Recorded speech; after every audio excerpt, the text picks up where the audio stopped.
Storm Tuesday night, wicked winds in Omaha, torrential rain and trees down everywhere. And tonight, electricity problems for those who can least afford it by the Storrs Expressway near the airport. Good evening, I'm Craig DeGrally. And I'm Jennifer Griswold. They already live in difficult conditions near 16th and Ellison. A long power outage would be a horrible blow. Reporter Maya Signs is live to explain. Maya? Jen and Craig, residents from the neighborhood were stunned and disappointed to hear that OPPD wouldn't be able to restore their power for another 8 days. Frustrated, they called several times. This afternoon, OPPD crews showed up to assess the damage. The main line that runs all the way through the court is sitting on the ground and over the top of trailers instead of people having power. Annie Fitzgerald says she called OPPD several times since midnight, urging the company to send crews immediately. They told her it would be a while. They can't do anything till next Thursday. I said, what?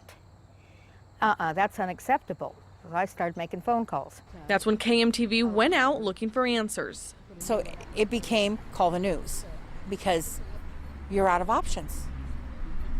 And so that's what we did. And within a very short time of the news companies arriving, Red Cross showed up, and then OPPD came in force. We're going to spend a lot of time out there, obviously, because again, the extent of the damage, but our expectations are that we will have a service restored on our end by at least end of the day tomorrow. Myrna Legate says her neighborhood should have been of higher concern for OPPD. It's very low income.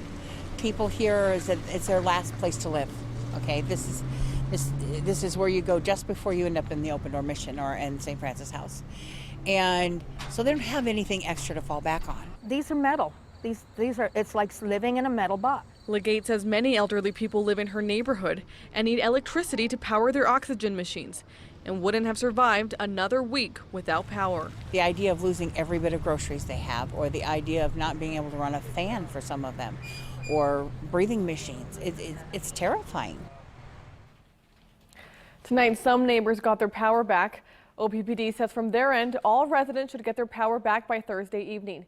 If not, they say it's because there may be a bigger problem with an electricity pole that the landlord will have to take care of. Reporting live from the studio, Maya Signs, KMTV Action 3 News. Power